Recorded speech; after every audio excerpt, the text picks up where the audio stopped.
Assalamu warahmatullahi wabarakatuh. The answer to this question needs further investigation.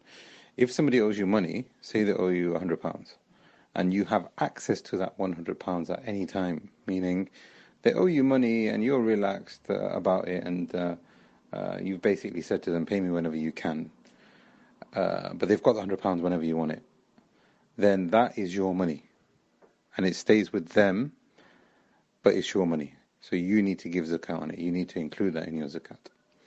If they owe you money, say £100 again, but they owe you that money, but you do not have access to it, so you do not know when you're going to receive it.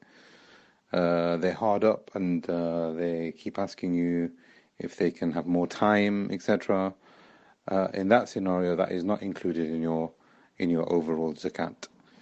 What you would do then is, when that person actually gives you 100 or 20s or 50 at a time, you would then give zakat on that for 1 year. You would give zakat on that for 1 year. So say, for example, the person gives you £100. Say somebody owes you £100, right? And you can claim that £100 whenever you want.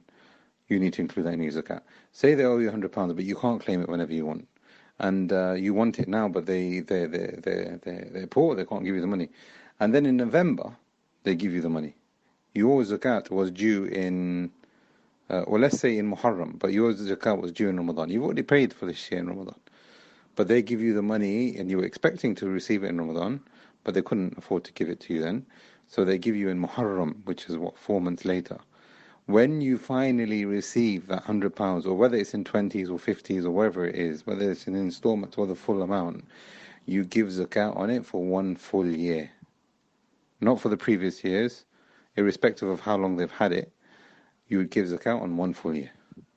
So when you receive it in Muharram, for £100, you'd give £2.50. Or if they give you £50, then you'd give £1.25. And then that's it. So money that is owed to you, we have to investigate to see whether you have access to it or not. If you have access to it, then it's considered as your money, because they're not paying zakat on it. You would pay zakat on it because somebody needs to pay zakat on it, and it's your money. But if you do not have access to it, then nobody's paying zakat on it because they don't own it, and neither do you. But you would pay zakat on it because somebody needs to pay zakat on it, but you would pay for that 1 year when you receive it. If you have access to it,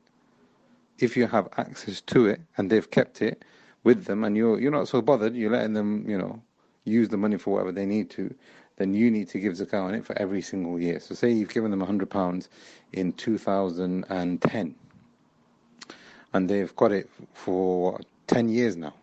Every single year, you need to pay the zakat that is due on it because you've got access to it. But if you do not have access to it, 10 years later, 2020, you receive that £100, you would give zakat for 1 year.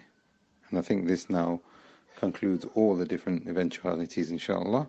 We ask Allah to give us all acceptance, and that He gives zakat to us in ourselves and our wealth. هذا والله أعلم والسلام عليكم ورحمة الله.